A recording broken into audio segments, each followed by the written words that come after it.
The alien judgment. The stars had always fascinated the Tylothians. For centuries, they explored the galaxy, observing countless civilizations. Most were primitive, barely crawling out of their planets. A few had potential but lacked the will to push beyond their limits. And then, there were the humans. The Tylothians watched Earth from the safety of their massive ship, hidden behind the dark side of the moon. Their technology allowed them to listen to human broadcasts, study their history, and monitor their behavior. What they saw amused them. Humans fought among themselves, feared the unknown, and clung to fragile hopes. To the Tylothians, humanity seemed like a species ruled by fear. The Tylothian High Council convened in the grand chamber of the ship. The walls glowed softly with alien symbols, and holograms of Earth hovered above the center. The council leader, Vorik, stood tall, his silver eyes narrowing as he examined the spinning image of the blue planet. "They are weak," Vorik declared. His voice echoed through the chamber. Humans react to fear with panic. They crumble under pressure. Their history is full of wars driven by fear. Fear of each other, fear of the unknown, fear of losing power. Such a species cannot stand against us. The other council members nodded in agreement. One of them, Relkin, leaned forward. "Why waste resources on a full-scale invasion? They will surrender the moment we appear in their skies." Vorik smiled coldly. "Exactly. We will not destroy them. We will take their planet without a single battle. Their fear will make them obedient. Earth will be a valuable outpost for our expansion into this part of the galaxy." The council finalized the plan. In 3 rotations of their star charts, the Tylothian fleet would descend upon Earth, offering humanity 2 choices: surrender or extinction. Vorik was certain humans would choose survival. Meanwhile, on Earth, life continued as usual. People went about their days, unaware of the eyes watching them from above. In a quiet observatory nestled in the Colorado mountains, a young scientist named Sarah Hayes sat alone, peering through a telescope. Sarah wasn't famous. She wasn't part of any government space agency, but she had sharp eyes and a curious mind. That night, she noticed something strange, an anomaly near the moon's surface, a dark shadow that shouldn't have been there. She adjusted the telescope, heart racing. "What is that?" she whispered. Sarah zoomed in, her breath catching in her throat. The shadow wasn't a natural formation. It had sharp angles, too precise to be a rock. It was massive, and it was moving. Without hesitation, she grabbed her phone and called her mentor, Dr. Richard Blake, a retired astronomer. "Dr. Blake, you need to see this. I think there's something near the moon. Something big." Blake sighed on the other end. "Sarah, it's late. Probably just a trick of the light."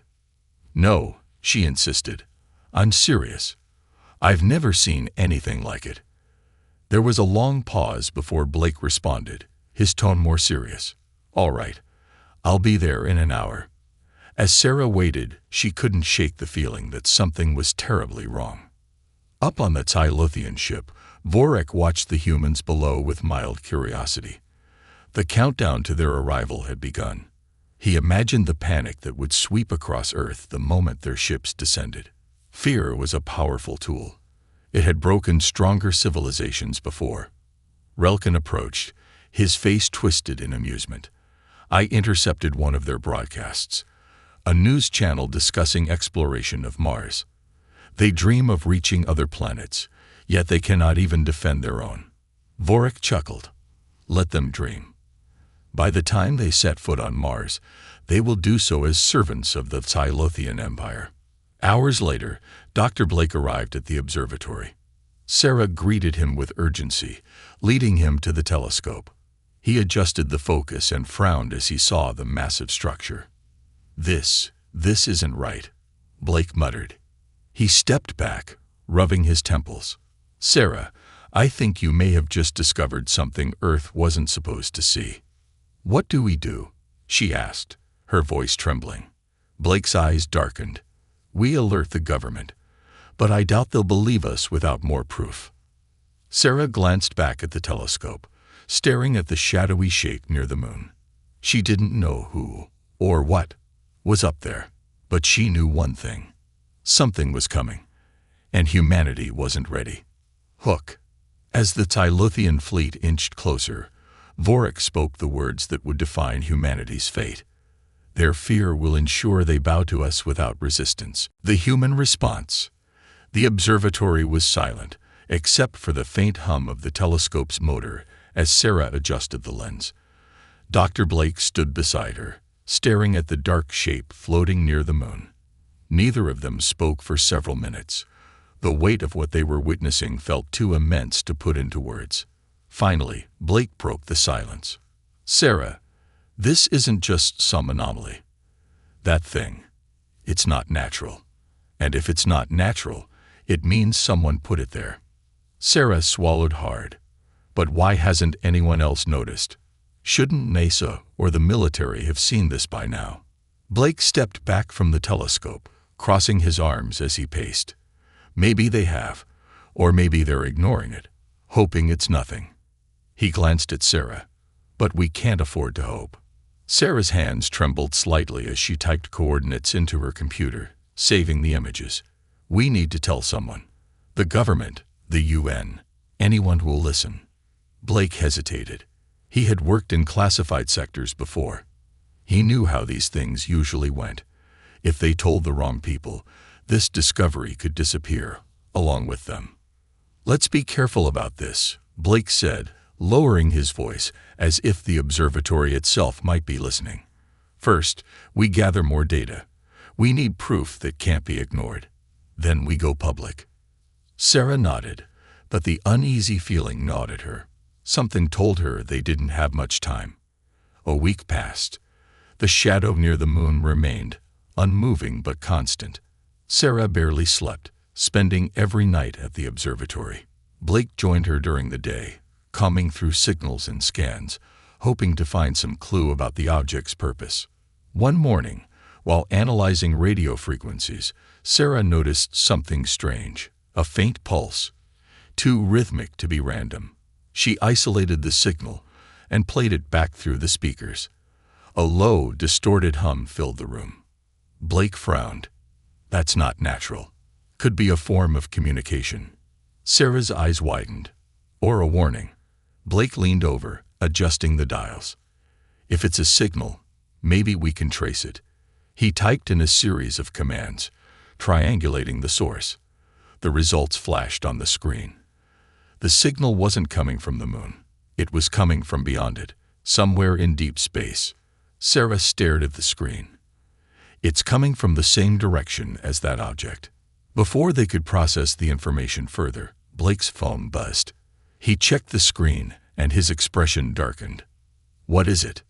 Sarah asked. Blake looked at her grimly. I think someone else has been listening. The signal's been flagged. Military intelligence. Sarah's heart pounded. Does that mean they know about the object? Blake nodded slowly. It means we're not the only ones watching. And if the military's involved, whatever is up there, it's serious. In an underground facility half a world away, General Marcus Thorne of the United Earth Defense Council stood before a holographic map of the solar system. The object near the moon was highlighted in red. Reports from classified observatories poured in, each confirming the same unsettling truth. This isn't a drill, Thorne said to his officers. We have an unidentified structure near our moon. No signs of aggression, but we can't assume it's friendly. One of the officers spoke up. Sir, if it's alien, what do we do? Thorne's jaw tightened. We prepare for the worst. Quietly. The public can't know yet. Back at the observatory, Sarah and Blake were startled by the sudden appearance of black SUVs pulling into the parking lot. Blake's face paled. They're here.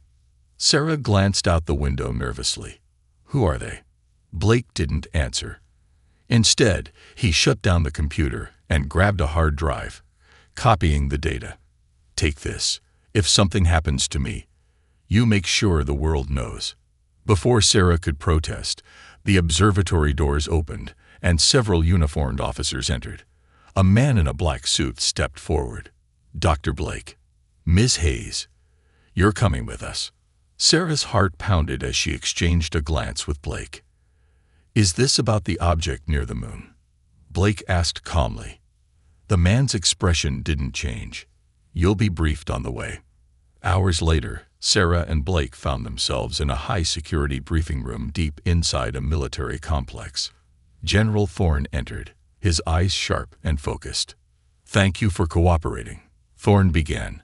"I'm sure you understand the sensitivity of the situation." Blake leaned forward. "We understand there's something up there.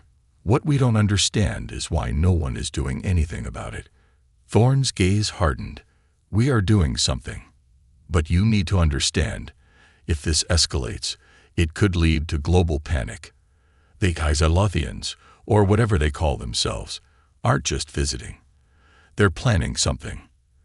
And if we don't stop them, Earth could be under their control within months." Sarah felt a chill run down her spine. "How do you know that?" Thorne's expression softened slightly. "Because they've already sent their message. And it wasn't to negotiate." As Sarah and Blake left the briefing, the weight of what they had learned pressed down on them. The world wasn't ready for what was coming. But ready or not, the Xylothians were approaching. Sarah clenched the hard drive in her hand. Fear might have driven humanity before. But this time, fear wouldn't be enough to stop them from fighting back. The first encounter. The Xylothian mothership descended slowly, like a dark shadow blotting out the stars. Its sheer size dwarfed anything humanity had ever sent to space. Cities across the globe paused as the object emerged from behind the moon, visible to the naked eye. For many, it felt like the opening scene of a disaster movie. The news channels were flooded with shaky phone footage and blurry images. Panic began to spread, and in less than an hour, every social media platform was ablaze. Unidentified object near the moon. Are we alone? No more. Alien ship in Earth's orbit. But in the United Earth Defense Council's underground bunker, the mood was different. The room was tense, but no one panicked. General Thorne stood at the center, watching the live feed of the approaching ship. A digital clock counted down on the wall. 30 minutes until the Xylothian vessel entered Earth's atmosphere. Dr. Blake and Sarah sat in the corner, reviewing schematics of Earth's defense systems. It was thin protection against something this advanced.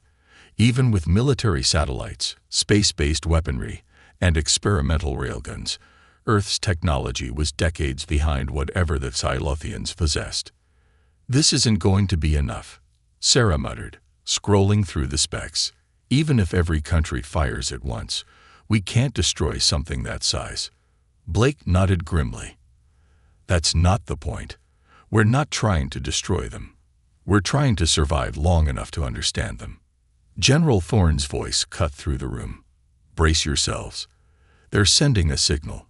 We're about to have company." A deep, resonating tone filled the air. The Xylothians were broadcasting on every frequency, every device. Radios crackled, televisions flickered, and phones vibrated with the same message. It wasn't in any human language, but somehow, everyone understood it. "Humans, we are the Xylothian Dominion.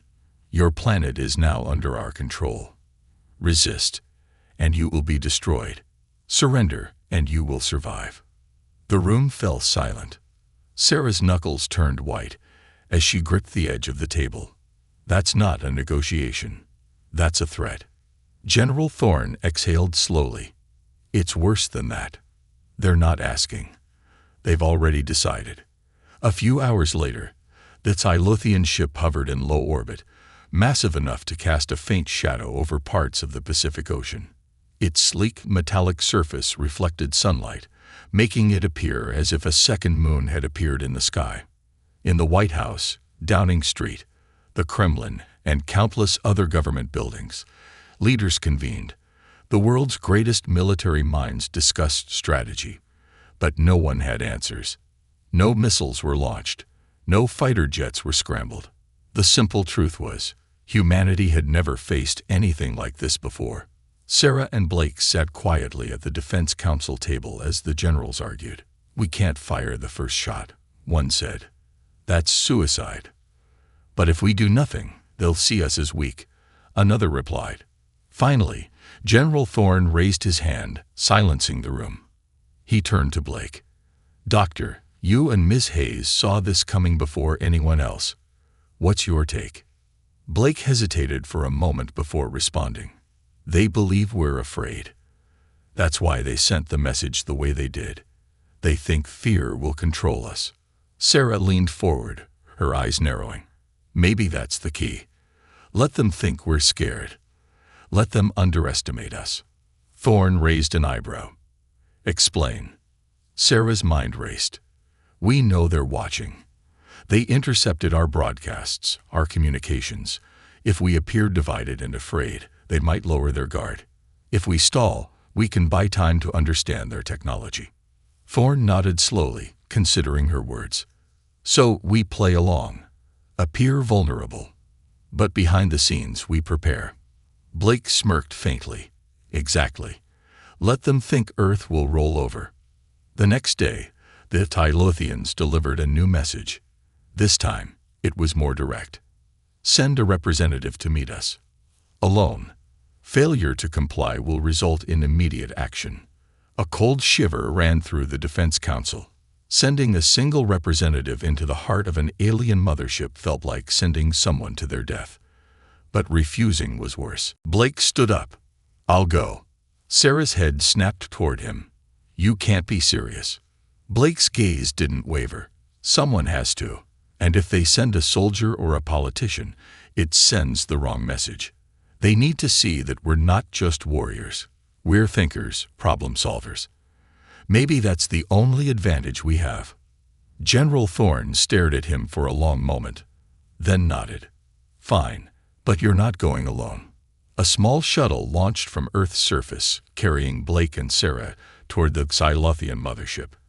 As they approached, the ship's surface seemed to ripple, forming a hangar bay that opened just enough for them to pass through. Inside, the scale was overwhelming. Massive corridors stretched endlessly, lined with strange glowing symbols. Tylothian soldiers, tall and armored, watched them silently. Vorik, the Tylothian leader, stood at the far end of the chamber, his silver eyes narrowing as Blake and Sarah stepped forward. "You are brave to come," Vorik said, his voice echoing. "But bravery will not save your world." Blake met his gaze. "Maybe not.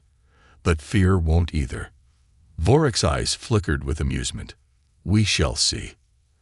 As the hangar doors sealed behind them, Sarah whispered to Blake, "They expect fear. Let's make sure they leave disappointed." The hidden strength. The shuttle docked in the heart of the Tylothian mothership, but Sarah's mind wasn't on the towering aliens who guided her and Blake through the endless metallic corridors.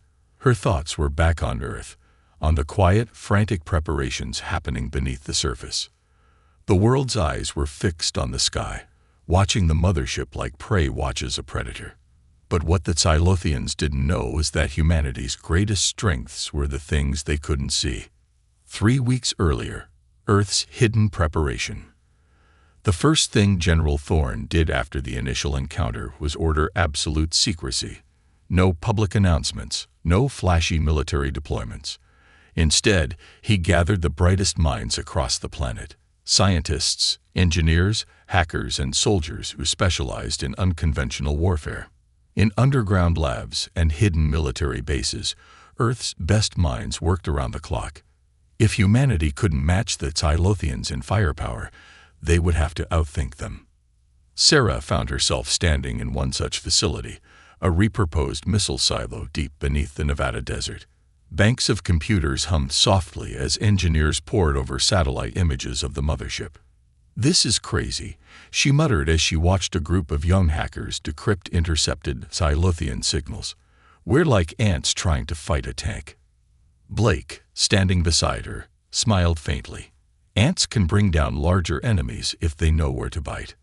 One of the lead scientists, a wiry man named Patul, approached them with a tablet in hand.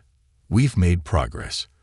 The Thylothian signals operate on frequencies we've never seen before, but he hesitated, looking at Blake. It's not unbreakable. If we had more time, we could develop a virus to disrupt their systems. Sarah raised an eyebrow. A virus? You're talking about hacking alien technology. Patil shrugged. It's all just code at the end of the day. Binary algorithms. It doesn't matter where it comes from. If it runs on logic, we can disrupt it. Blake nodded. Then we keep working. Focus on interference, not destruction. We need to knock them off balance, not pick a fight we can't win. The underground resistance. While the scientists worked on the technical front, General Thorne began assembling Earth's other defense force, people who had survived impossible odds before. Sarah watched as soldiers, former intelligence agents, and even civilians with extraordinary survival skills trained in hidden bunkers. They weren't preparing for war. They were preparing for infiltration, sabotage, and resistance. You think this will work? Sarah asked Blake one evening as they observed the training sessions. Blake's gaze was hard but hopeful. If history's taught us anything, it's that humans are stubborn. The Xylothians think we'll surrender, but they're not ready for what happens when humans refuse to give up. Sarah's eyes followed a young woman dismantling a drone with nothing but a screwdriver and a scrap of wire. Sometimes stubbornness is all we have. Present. Inside the mothership. The alien corridors stretched endlessly, bathed in a faint blue glow. Stylothian guards flanked Sarah and Blake, their movements precise and silent. Vorik waited for them at the end of the hall, his towering figure radiating cold confidence. His silver eyes flickered as he studied the two humans. You brought no weapons, Vorik observed. Blake shrugged. We figured we wouldn't need them. Vorik's expression was unreadable, but there was a hint of curiosity in his voice. Your leaders are preparing for war, but you walk into the heart of our ship unarmed. Foolish or desperate? Sarah met Vorik's gaze without flinching. Maybe it's neither. Maybe we're just here to understand you. Vorik's eyes narrowed slightly. Understanding will not save you. Your people's fear already weighs heavily in your decisions. Blake smiled faintly. You mistake caution for fear. We know who you are, but you don't know who we are. Vorik studied him for a long moment before speaking. I have lived through the fall of many civilizations. All of them believed they were strong. All of them believed they could outlast us. He leaned closer, his gaze piercing. None of them did. Blake's smile didn't waver. Then maybe it's time you met someone who could. Earth. Unseen moves. As Blake and Sarah kept the Xylothians occupied, the underground labs on Earth had quietly begun their most dangerous project yet. Patil's virus, now codenamed Ghostlight, was nearing completion. It wasn't designed to destroy the mothership, but to slip into its systems unnoticed, quietly mapping its networks and disabling critical functions when the time came. This will only work if they don't suspect anything, Patil explained during a briefing with General Thorne. If they catch on too early, they'll lock us out. Thorne nodded, his face grim. That's why we need to keep them focused on negotiations. Mothership, the turning point. Vorik led Blake and Sarah to a grand observation chamber. Below them, Earth spun silently in the void. This is what is at stake, Vorik said, his voice almost gentle. Your planet, your people. We could destroy it all in seconds. Blake stepped forward, his hands in his pockets. But you won't. Vorik's head tilted slightly. Why are you so sure? Blake glanced at Sarah, and she gave him a small nod. They had both come to the same conclusion. Because if you wanted to destroy us, you would have already done it, Blake said calmly.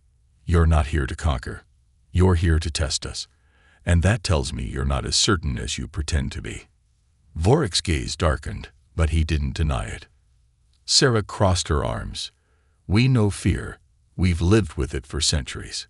But fear doesn't control us. It drives us to fight harder. For the first time, Vorik said nothing. The turning point. The silence inside the Xylothian observation chamber stretched endlessly. Earth hung below, a fragile blue orb spinning in the darkness of space. Vorik's silver eyes flickered with unreadable thoughts as he studied Blake and Sarah. "You misunderstand your position," Vorik finally said, his voice cold but steady. "We are not here to negotiate. Your compliance is inevitable. The Dominion's will cannot be bent by the defiance of a primitive world." Blake didn't flinch. He took a step closer to the viewport, hands still calmly resting in his pockets. "That's where you're wrong," he replied, his tone even. "You think fear is the only thing we know, but you haven't been watching closely enough." Vorik's gaze sharpened. Sarah glanced at Blake, reading the unspoken message in his eyes. It was time. 1 hour earlier, Earth's secret offensive. Deep beneath the Arctic ice, a hidden military facility buzzed with quiet tension. Banks of computers lit up as Patel and his team of engineers executed the final phase of Ghostlight, the virus designed to slip into the Xylothian systems. Patel's hands flew over the keyboard, eyes flicking between screens. "We're in," he whispered. A cascade of alien code scrolled across the monitors. General Thorne stood behind him, arms crossed. "Can they detect us?" "Not yet," Patel replied, sweat forming at his temple. "But once we activate the next phase, they'll know something's wrong." Thorne nodded. "Good. Let them know. Just make sure we have control first." Present, aboard the mothership. Sarah felt the faintest vibration beneath her feet, a subtle shift in the ship's hum that only someone paying very close attention could detect. She forced herself not to react.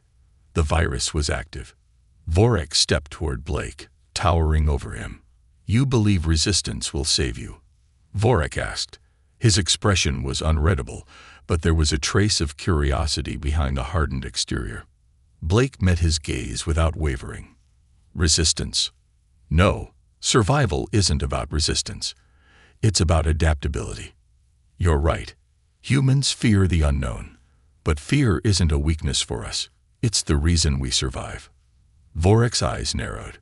"Your species is driven by chaos. That chaos will lead to your downfall." Blake smiled faintly. "Or it will lead to yours." Earth. The first strike. Patel's fingers hesitated over the keyboard. "General, we have access to the power core relays on the mothership." His voice held a mix of awe and disbelief. Thorne leaned in. "Can you shut them down?"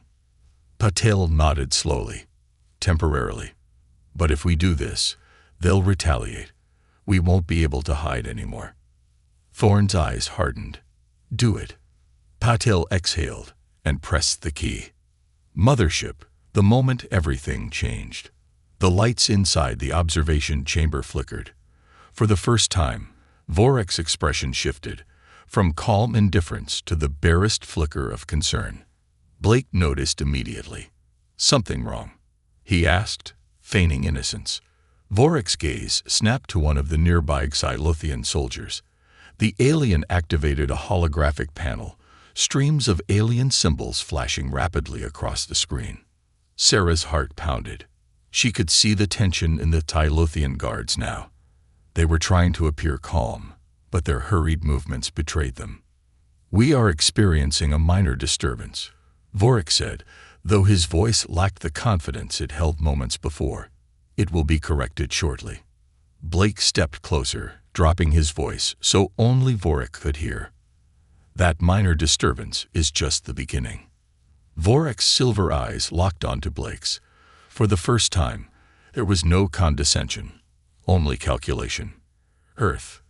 The retaliation begins." Patel's screen exploded with alerts. "They've detected us," he shouted. "Their systems are fighting back, trying to isolate the virus." Thorne's jaw clenched. "Can we hold them off?" Patel's fingers flew across the keyboard. "Not for long. We need to move to Phase 2. Thorne gave the order. "Activate Earth's defense grid. If they're going to know we're here, let's make sure they know we're not afraid." Mothership. Chaos unfolds. The flickering lights shifted to full darkness for 3 long seconds before emergency systems rebooted. Sarah caught the faintest smirk tugging at Blake's lips. Vorek's calm facade cracked. "What have you done?" Blake shrugged. "Like I said, you've been underestimating us." A holographic display erupted to life beside Vorek, showing Earth's satellites aligning, shifting their orbits. Ground-based railguns, once hidden beneath mountains and deserts, activated in unison. Sarah crossed her arms. "You assumed we wouldn't fight back. That was your first mistake." Vorek stared at the screen, his expression unreadable. Slowly, he turned back to them.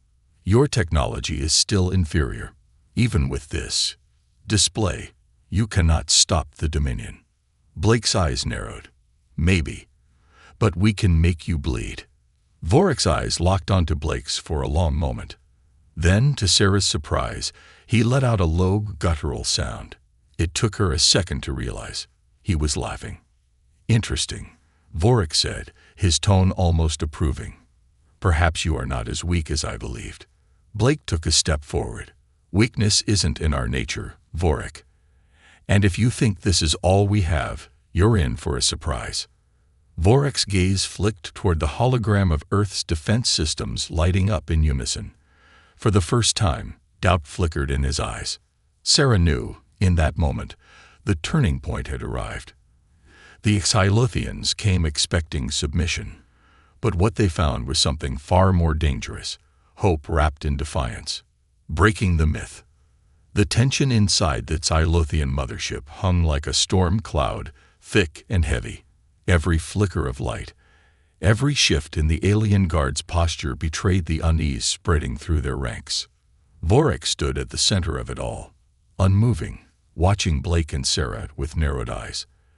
The subtle hum of the ship's systems was different now, a broken rhythm, like a machine struggling to hold itself together.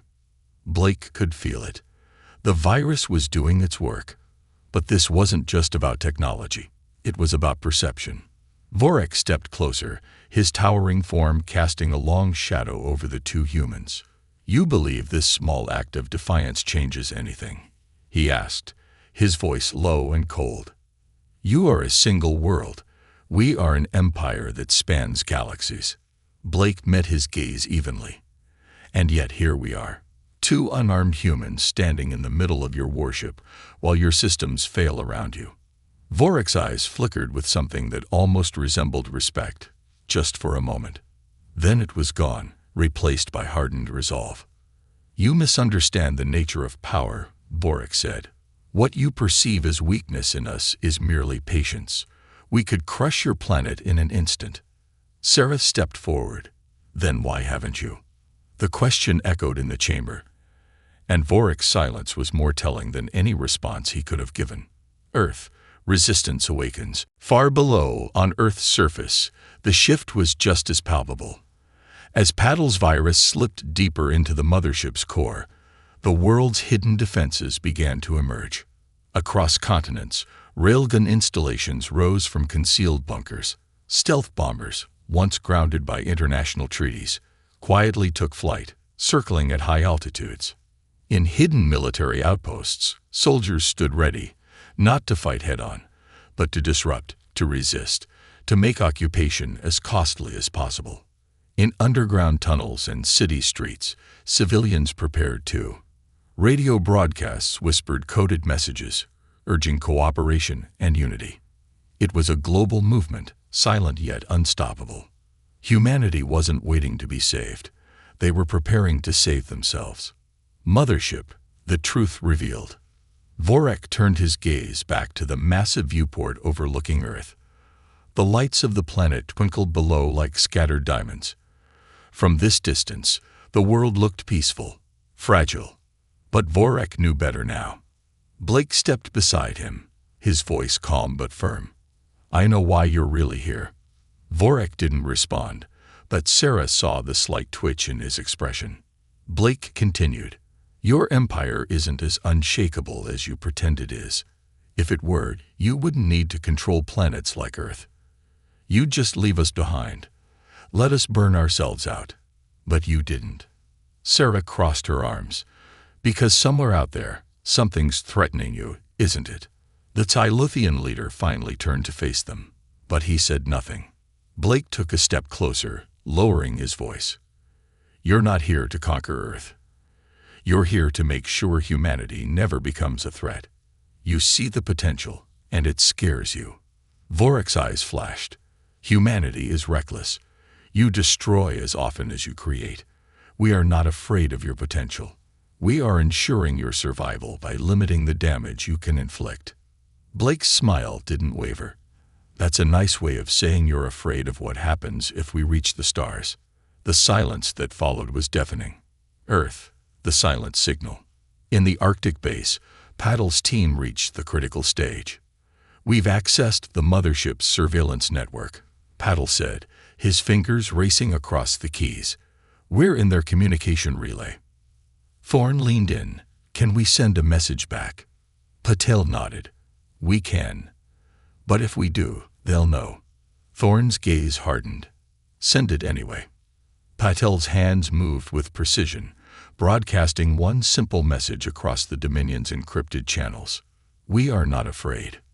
Mothership, the shift in power. The response was immediate. Vorek's holographic displays flared to life, streams of alien text scrolling rapidly. The Tylothian soldiers stiffened as alerts flooded their systems. Vorek's eyes narrowed as he processed the message. Sarah could see it, the subtle crack in his confidence. You thought fear would control us, Blake said, his voice calm. But that's where you made your mistake. Humans don't crumble under fear. We evolve. We adapt. And when we're pushed, we push back harder. Vorek turned sharply. You gamble with the lives of your entire species. One misstep, and your world will burn. Sarah met his gaze without hesitation. Maybe. But if you light that match, you'll find out just how far humans are willing to go to survive. Earth, the final countdown. Thorne stood with Patel as the mothership systems flickered again. The virus was spreading faster now, hijacking power relays and destabilizing propulsion. Patel exhaled. They're going to have to pull back, or risk losing control of the ship. Thorne's voice was quiet but firm. They won't leave because they want to. They'll leave because they have to. Mothership, a decision made. Vorek's gaze lingered on Earth for a long moment. Then, without a word, he turned to the nearest soldier and issued a command in Tylothian. The ship rumbled beneath their feet as engines reignited. Slowly, the massive vessel began to drift away from Earth, pulling back toward the dark side of the moon. Blake and Sarah exchanged a glance, relief washing over them, but only for a moment. Vorek faced them once more. This is not over, he said quietly. But today, you have earned the right to continue. Blake's eyes hardened. We'll be ready when you return. Vorek's gaze lingered for a moment longer, and then he turned, disappearing into the shadows of the corridor. As the mothership ascended back into the cold void of space, Sarah exhaled slowly. They're not used to being challenged, she said softly. Blake nodded. They are now. And for the first time, humanity knew. The myth of their fear had been broken. A new era. The Tylothian mothership drifted silently into the darkness of space, its engines humming as it faded beyond Earth's atmosphere. On the ground, millions of people watched the skies, unsure if they had just witnessed salvation or the calm before a greater storm. Sarah and Blake stood on the observation deck of the United Earth Defense Council's headquarters, gazing up at the distant silhouette shrinking against the stars. The world was quiet, too quiet. They'll be back, Sarah said, her voice soft but certain. Blake nodded, his arms crossed as he leaned against the glass. I know, but next time, it won't be the same. Across the world, the dawn of unity. In the days following the Tylothians' retreat, Earth changed in ways no one had expected. For the first time in centuries, the divisions between nations seemed smaller. Governments that once eyed each other with suspicion now sat side by side, driven by a shared understanding. Humanity was no longer alone in the universe, and survival depended on standing together. The United Earth Defense Council became more than just a military initiative.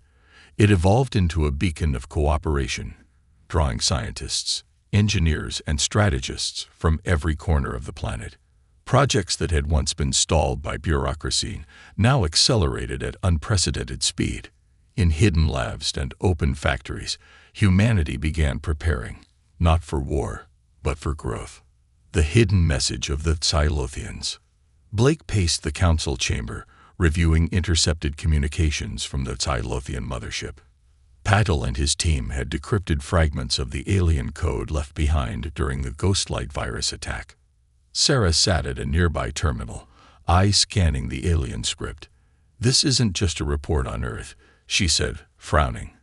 "It's data on other worlds. Dozens of them. Some conquered, some abandoned." Blake stepped behind her, looking over her shoulder. "What do you see?" Sarah's finger traced the screen. "Patterns. The Xylothians don't just invade and destroy. They test. Each planet is analyzed, pushed, and if the species resists beyond expectation." She paused. Blake raised an eyebrow. "They leave." Sarah nodded. "It's like they're searching for something. Planets capable of more than just survival. They're looking for civilizations that can thrive under pressure, ones that might someday rival them." Blake exhaled slowly. "Then we just proved to them that Earth is one of those planets. The seeds of resistance." While the world's leaders discussed alliances and defense treaties, Sarah and Blake worked with Patel on a more secretive project. In the depths of the Arctic base, engineers examined blueprints derived from the Xylothian systems they had infiltrated. Though much of the alien technology remained beyond human understanding, there were fragments, small innovations that could be reverse engineered. Patel held up a sleek, circular device glowing faintly. "This is just the beginning," he said, pride evident in his voice. "Energy cells, force fields, even propulsion technology. We can replicate parts of it." Sarah turned the device over in her hands. "If we're careful, we can use their own advancements to level the playing field." Blake's eyes narrowed. "We're not just leveling it. We're moving ahead. If they come back, they won't find the same Earth they left." A message to the stars. One evening, as the sun dipped below the horizon, Sarah stood alone on the edge of the observatory where it all began. The stars stretched endlessly overhead, and for the first time in her life, they felt closer, reachable. Blake approached, carrying a small device. Patel finished the uplink. "It's ready." Sarah took the device, feeling the weight of the moment. The Xylothians had sent their message when they arrived. Now it was Earth's turn to respond. Blake activated the terminal, and Sarah's voice echoed softly across the observatory. "To the Xylothian Dominion, and to any who watch from the dark, we are humanity. We know fear, but it does not define us. We have faced extinction and survived. We have been underestimated, and we have endured. If you return, you will not find a broken world waiting for you. You will find a species that learns, adapts, and thrives. You sought to test us. We passed." Blake smiled faintly. "Think they'll hear it?" Sarah gazed at the stars. "I hope so. But even if they don't, that message wasn't for them." Blake raised an eyebrow. "Then who was it for?" Sarah's eyes reflected the endless sky. "For us." 1 year later, Earth's transformation. The mothership never returned, but its shadow left a permanent mark on humanity. Spaceports expanded across the globe. Fleets of experimental ships launched, no longer bound by the atmosphere. Earth's first interstellar vessel, the UED Endurance, stood ready at the heart of a new station orbiting the moon. It was far from perfect, but it was a start. As Blake and Sarah stood beneath the massive hull of the Endurance, they watched crews load supplies and gear. Patel walked beside them, eyes gleaming with excitement. "We're launching next week," Patel said, unable to hide his pride. "It's a small step, but," Blake smiled, "a step toward something bigger." Sarah looked up at the stars once more, a quiet determination settling in her chest. Next time, we won't wait for them to come to us. We'll go to them. Blake chuckled. Exploration or confrontation? Sarah grinned. Why not both? As the engines of the Endurance roared to life, the message was clear. A new era had begun.